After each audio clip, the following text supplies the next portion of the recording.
성경 속에는 수많은 이야기들이 들어 있습니다. 창세기에서 요한계시록까지 그 안에 올해 우리 교회의 표어처럼 저마다의 믿음의 이야기들이 가득 담겨 있습니다. 누군가는 믿음으로 물 위를 걸었고, 누군가는 믿음으로 병을 고쳤고, 또 어떤 이는 믿음으로 고난을 견뎠습니다. 여러분은 그중 어떤 이야기를 가장 좋아하십니까? 믿지 않는 사람들도 다 알고 있는 다윗과 골리앗의 이야기나 노아의 방주처럼 유명한 이야기들도 있고, 또 성경을 읽다 보면 이런 이야기도 있었어? 하고 놀라게 되는 이야기들도 있습니다. 저는 오늘 그 중에서도 아주 잘 알려진 이야기 하나를 함께 나누려고 합니다. 바로 믿음의 이야기하면 빠질 수 없는 다니엘의 세 친구 사드락, 메삭, 그리고 아벳느고의 이야기입니다. 오늘 이 말씀을 통해서 하나님이 어떤 상황에서도 우리를 떠나지 않으신다는 것, 그리고 하나님은 여전히 우리 삶 속에서 일하고 계신 분이라는 사실을 다시 한번 마음 깊이 되새기고 위로받고 또 도전받기를 기도합니다. 살아가다 보면 수많은 일을 겪게 됩니다. 인생이 늘 잔잔한 강 같고 평탄한 길이라면 얼마나 좋을까요? 하지만 현실은 그렇지 않다는 것을 우리는 다 알고 있죠. 거친 바람이 불고 예상치 못한 폭풍이 몰아칠 때도 있습니다. 한 차례 풍랑이 일고 이제는 좀 나아지겠지, 지나갔겠지. 안도하며 한숨을 돌릴 때쯤 저 멀리 또 다른 파도가 밀려오는 것을 보기도 합니다. 특히 이민 생활이라는 것은 이 모든 어려움이 몇 배로 다가옵니다. 언어의 장벽, 문화의 차이, 경제적인 부담감, 신분의 문제, 또 종종 찾아오는 외로움까지요. 그 속에서 믿음을 지키며 살아간다는 건 결코 쉬운 일이 아니죠. 또 비즈니스를 하다 보면요, 주의를 지키는 것도 쉽지 않고 수요 예배나 새벽 예배에 나오는 건 더욱더 큰 결단이 필요합니다. 그렇게 하루 종일 일하고 집에 돌아오면 성경을 읽고 묵상하고 기도하는 것조차 힘이 들고 버거울 때가 있습니다. 비단 몸이 피곤해서만이 아니라 고되고 바쁜 삶 속에서 마음도 지치고 감정적으로 또 신앙적으로 지치고 힘들 때가 있죠. 여기 계신 분들 다 그런 경험 해보셨을 줄 압니다. 오늘 본문에 등장하는 세 친구들도 마찬가지입니다. 사드락, 메삭, 아벳느고. 이들도 낯선 땅 바벨론이라는 이방 나라에서 살아야 했습니다. 원해서 간 것이 아니라 강제로 끌려온 포로들이었습니다. 그곳은 그들의 언어도 문화도 신앙도 통하지 않는 땅이었습니다. 고향을 떠나 낯선 나라에서 그들은 더 이상 이스라엘 백성이라 불리지도 못했습니다. 이름도 바뀌었고 왕의 명령에 따라 살아야만 했습니다. 겉보기에는 왕이 내린 특혜 같았습니다. 왕의 궁궐에서 교육을 받고 왕이 먹는 음식을 대접받았으니까요. 하지만 그것은 사실 특혜가 아니라 세뇌였습니다. 당시에 최신식 교육이라는 이름 아래 바벨론의 방식으로 생각하고 바벨론의 신을 섬기고 하나님을 잊게 만들려는 계획이었고, 또 하나님의 백성으로서의 정체성 그리고 신앙의 뿌리를 흔드는 시험이었습니다. 얼마나 힘들었을까요? 그래서 오늘 본문에 나오는 다니엘의 세 친구 이야기가 단지 먼 옛날 청년들의 믿음 이야기로만 들리지 않습니다. 낯선 곳에서 또 쉽지 않은 상황 속에서 하나님을 붙잡고 살아가는 그들의 모습이 오늘날 우리의 모습과 닮아 있기에 우리의 이야기로 들리기 시작하는 것이지요. 오늘 본문인 다니엘서 3장 16절에서 18절 이 세 구절에는 세 친구의 믿음의 고백이 나옵니다. 짧은 세 절이지만 그 안에는 믿음의 핵심이 모두 담겨 있습니다. 먼저 이 고백이 나오게 된 배경은 이렇습니다. 바벨론의 왕 느부갓네살은 자신의 권세를 과시하기 위해 거대한 금신상을 세우고 모든 백성에게 그 앞에 절하라고 명령했습니다. 명령을 어기는 자는 누구든지 맹렬히 타는 풀무불 속에 던져 넣겠다고 합니다. 그때 사드락과 메삭과 아벳느고라는 다니엘과 함께 포로로 끌려왔던 세 유다 청년이 있었습니다. 그들은 왕의 명령에도 불구하고 금신상에 절하지 않았습니다. 이유는 단 하나였죠. 오직 하나님만이 경배받을 분이라는 믿음 때문이었습니다. 그 사실을 알게 된 왕은 분노했고 그들을 불러 마지막으로 묻습니다. 지금이라도 내 신상에 절하면 살려주겠다. 그렇지 않으면 불 속에 던져넣겠다. 너희를 내 손에서 건져낼 신이 누구겠느냐. 바로 그 순간 세 친구가 오늘 본문의 고백을 합니다. 우리가 이 일에 대하여 왕에게 대답할 필요가 없나이다. 하나님이 우리를 건져내시리라. 그리고 그리 아니하실지라도 우리는 절하지 않겠습니다. 오늘은 그들의 고백을 한 구절씩 살펴보면서 건져내시리라는 믿음이 무엇인지 함께 나누고자 합니다. 먼저 첫 번째 그들의 고백은 대답할 필요가 없나이다입니다. 16절에서 지금 나의 신상에 절하지 않으면 풀무불에 던져버리겠다라고 말하는 잔뜩 화가 난 왕에게 그들은 우리가 이 일에 대하여 왕에게 대답할 필요가 없나이다 라고 이야기합니다. 이때 느부갓네살 왕 기분이 어땠을까요? 내가 왕인데 그것도 바벨론의 왕이거든요. 내가 만든 신상에 절하지 않겠다는 것도 화가 나는데 이 일에 대해서 지금 나한테 대답할 필요도 없다고? 이거는 불난 집의 부채질이 아니라 거의 기름을 붓는 수준의 언행인 거죠. 그런데요, 여기서 히브리어 원어 뉘앙스로 이 고백은 변명하거나 해명할 이유가 없다라는 뜻입니다. 그래서 우리가 이 일에 대하여 왕에게 대답할 필요가 없습니다 라고 하는 이 말은 단순히 무례하거나 반항의 태도가 아니라 사실은 이렇게 말한 겁니다. 이 일은 우리가 해명해서 해결할 문제가 아닙니다. 그들의 말 속에는 이런 믿음이 담겨 있습니다. 이 문제는 내가 다 설명하고 이해시키고 조정해야 하는 것이 아니라 하나님께 맡겨야 한다. 그들은 모든 일을 자기 손으로 붙잡으려고 하지 않았습니다. 오히려 하나님께 맡겼습니다. 우리는 종종 문제가 생기면 본능적으로 움직입니다. 설명해야 하고 해명해야 하고 사람을 찾아가야 할 것 같습니다. 내가 조용히 있으면 불이 커질 것만 같고 가만히 있으면 손해를 볼 것 같고 사람의 말로 상황을 정리하려 하고 내가 이해받아야만 이 일이 해결될 것처럼 느껴집니다.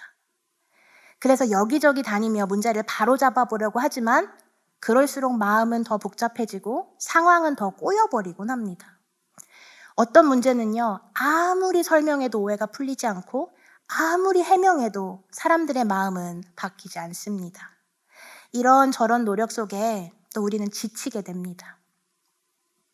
오늘날 우리는 너무 많은 것에 관여하며 살고 있지 않은가 생각해 보았으면 합니다. 문제가 생기면 곧바로 반응하고 비난을 들으면 바로 대응하고 누가 나를 건드리면 설명하고 해명해야 속이 시원하죠. 하지만 믿음은 다르게 반응합니다. 믿음은 모든 일에 일일이 관여하지 않습니다. 모든 송사와 모든 논쟁 속에 구구절절 끼어들지 않습니다. 왜냐하면 믿음은 하나님이 일하실 것을 신뢰하고 그분이 일하실 때를 기다릴 줄 알기 때문입니다. 또 이 구절에서 이들이 말한 이 일, 대답할 필요가 없다고 했던 이 일은 그 조서, 왕의 칙령 자체만을 이야기하는 것이 아니라 그 이후에 벌어질 상황 모두를 함축하고 있습니다. 그렇기에 다니엘 3장은 단지 금신상에 절하라는 명령을 거부한 사건으로 끝나지 않습니다. 이것은 누가 진짜 통치자인가를 드러내는 장입니다.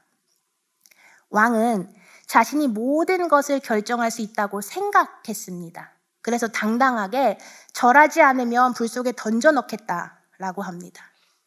그 말 속에는 너희의 생명은 내 손에 있다는 뜻이 담겨 있죠. 하지만 느부갓네살 왕은 몰랐지만 세 친구들은 알고 있었던 것이 있습니다. 바로 이 모든 일, 불 속에 던져지는 것뿐만 아니라 이후의 일, 자신들의 생명의 주권까지 모든 것이 오직 하나님께 있다는 것을요. 그렇기에 그들은 굳이 내가 왕에게 이 모든 일을 설명하거나 해명하거나 변명할 이유가 없다고 말한 것입니다. 그들이라고 무섭지 않았을까요? 구구절절 설명하고 변명하고 또 합리화하고 싶지 않았을까요? 할 말이 있었겠죠. 어쩌면 아유, 왕이시여, 저희가 비록 포로로 끌려와서 이곳에 살지만 저희가 사실은 이스라엘 사람입니다. 오직 하나님 외에 다른 것을 섬길 수 없음을 왕의 너그러운 마음으로 이번 한 번만 이해해 주시기를 바랍니다. 간청해 볼 수 있었겠죠. 하지만 그들은 그러지 않았습니다. 왜냐하면 그들은 이것이 왕의 손에 달려있지 않다는 것을 확실하게 알았기 때문입니다. 우리도 그런 경험 있지 않습니까? 문제가 생기면 여기 전화하고 저기 전화하고 사람 찾아다니고 마음이 급해집니다. 하지만 결국 아무리 애써도 일이 풀리지 않을 때, 잠잠히 기도하며 하나님께 맡길 때 이상하게도 길이 열릴 때가 있습니다. 그렇기에 말로 해명할수록 더 얽히는 문제, 설명할수록 상처만 남는 관계, 그럴 때 우리는 고백할 수 있어야 합니다. 하나님, 이건 제 힘으로 풀 일이 아닙니다. 하나님께서 맡아주세요. 이 모든 일의 주권이 오직 하나님께만 있음을 내가 고백합니다. 그럴 때 하나님의 손이 일하시는 줄 믿습니다. 때로는 아무것도 하지 않는 것이 가장 믿음으로 행동하는 순간이 될 때가 있습니다. 믿음이란 현실을 부정하는 것이 아닙니다. 믿음은 어려운 상황과 현실 속에도 소망을 바라보는 믿음의 눈을 가지는 것을 의미합니다. 이 모든 일의 주권이 하나님께만 있음을 깨닫는 지혜를 의미합니다. 하나님은 입의 말이 아닌 신뢰의 자리에 서 있는 사람의 삶 속에 일하시는 줄로 믿습니다. 이어서 두 번째 그들의 고백은 건져내시리라입니다. 세 친구의 고백은 이렇게 이어집니다. 왕이여, 우리가 섬기는 하나님이 계시다면 우리를 맹렬히 타는 풀무불 가운데서 능히 건져내시겠고 왕의 손에서도 건져내시리이다. 이 구절은 짧지만 아주 강력한 믿음의 고백 중 하나라고 생각합니다. 그들의 믿음은 단순히 하나님이 우리를 도와주실 거야 라는 낙관이나 자기 암시가 아니었습니다. 이건 하나님이 어떤 분이신지를 아는 사람만이 할 수 있는 믿음의 고백입니다. 이 고백의 중심에는 하나님의 전능하심에 대한 확신이 있습니다. 이 친구들은 지금 풀무불을 앞에 두고 있습니다. 눈앞에 현실적인 위협은 분명히 존재합니다. 하지만 그들은 믿음으로 불의 온도보다 하나님의 능력을 믿었습니다. 또한 믿음은 우리가 원하는 결과를 얻어내는 것이 아니라 하나님을 신뢰하는 관계를 지키는 것입니다. 오늘 이 세 친구의 고백이 바로 그것이었습니다.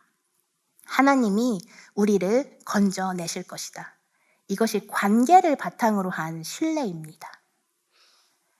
풀무불 앞에 선 우리의 고백 앞에, 우리의 기도 앞에 하나님은 어떻게 반응하십니까? 우리가 바라는 건요, 어쩌면 우리가 기도할 때 하나님이 활활 타고 있는 저 풀무불을 후 하는 작은 입김 한 번으로 싹 꺼주시거나 능력의 손으로 우리 대신 저 왕을, 내 이놈, 감히 내 백성을 위협해? 하시면서 대신 불 속으로 넣어서 혼내주시기를 기대하지만 때로는 하나님은요, 우리에게 풀무불을 허락하십니다. 불 속으로 들어가게 하십니다. 그런데요, 기억하셔야 할 것이 있습니다. 그 불 속에서 그분이 함께 하신다는 사실입니다. 우리만 그 고난 속에 두지 않으시고 그 속에 함께 계시며 걸어가 주신다는 겁니다.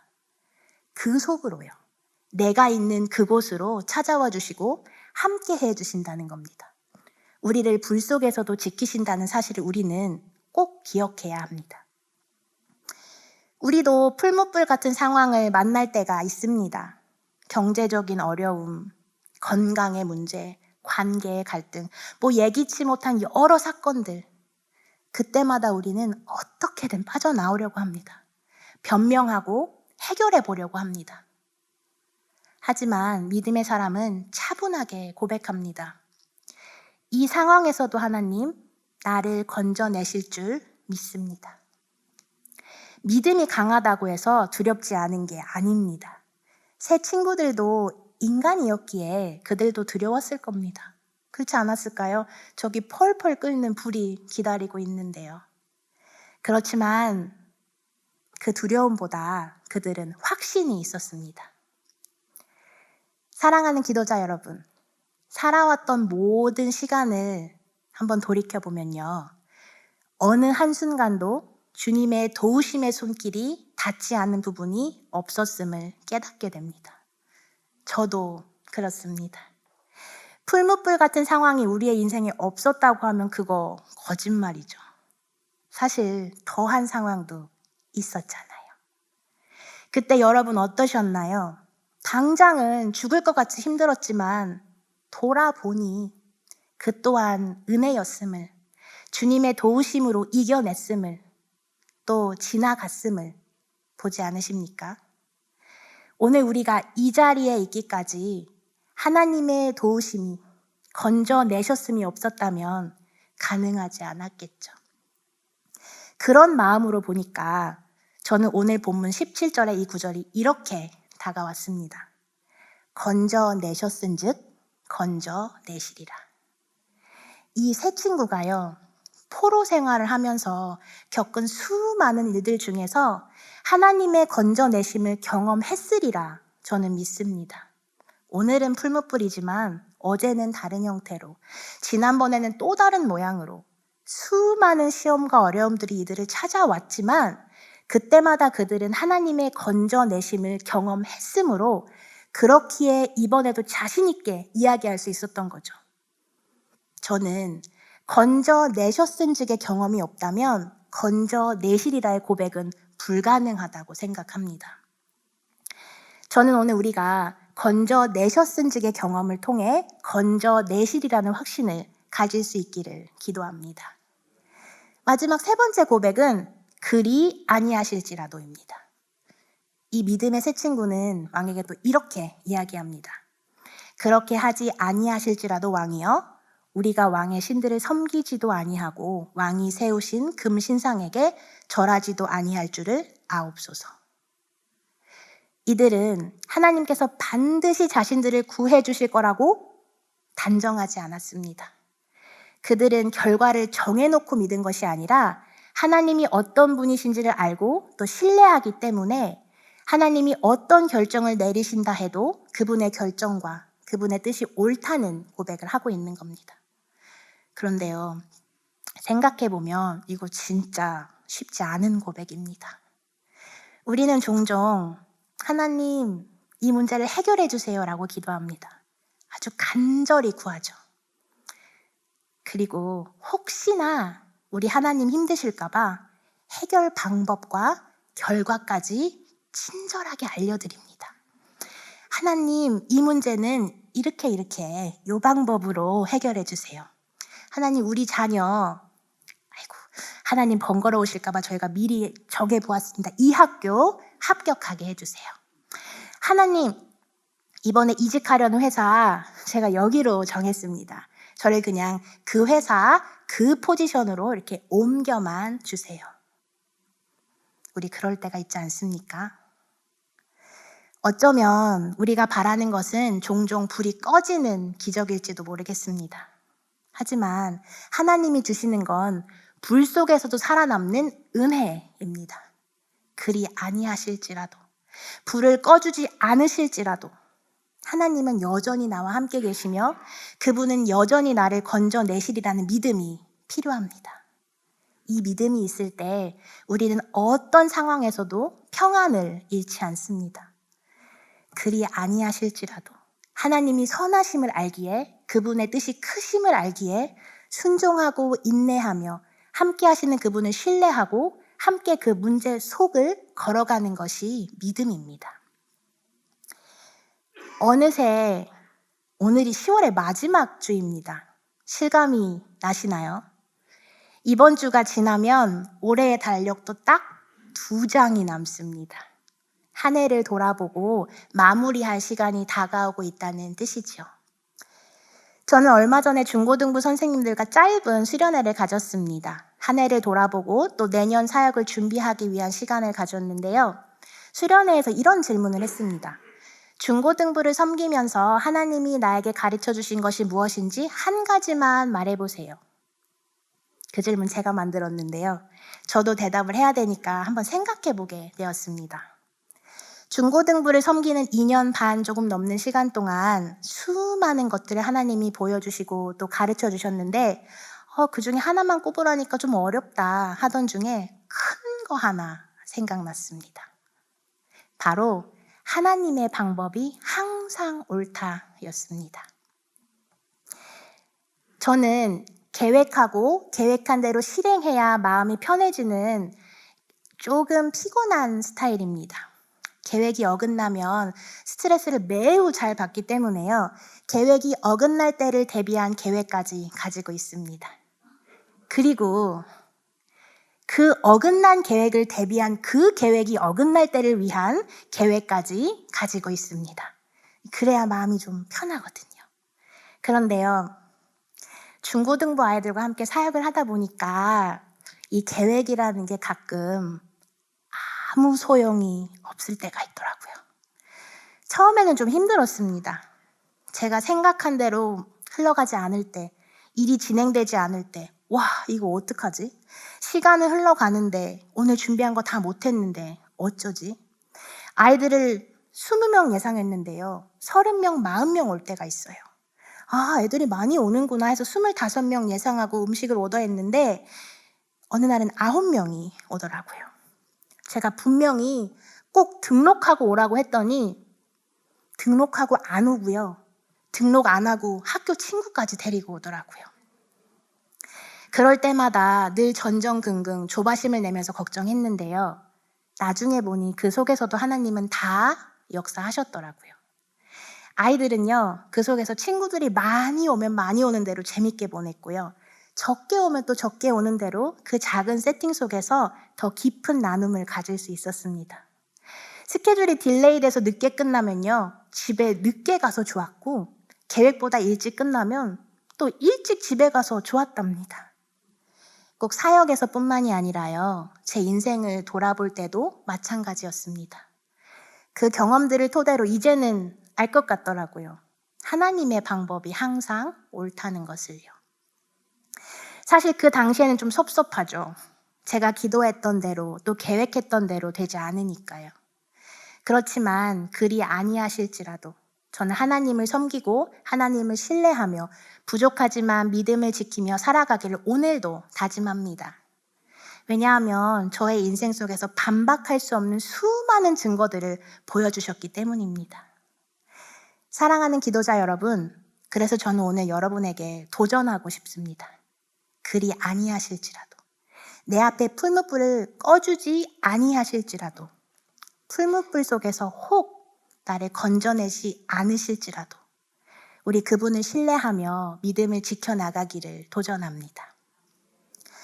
제가 언젠가 들었던 한 목사님의 간증 속에 깊이 기억에 남는 말이 있어서 여러분과 함께 나누고 이 말씀을 마칠까 합니다.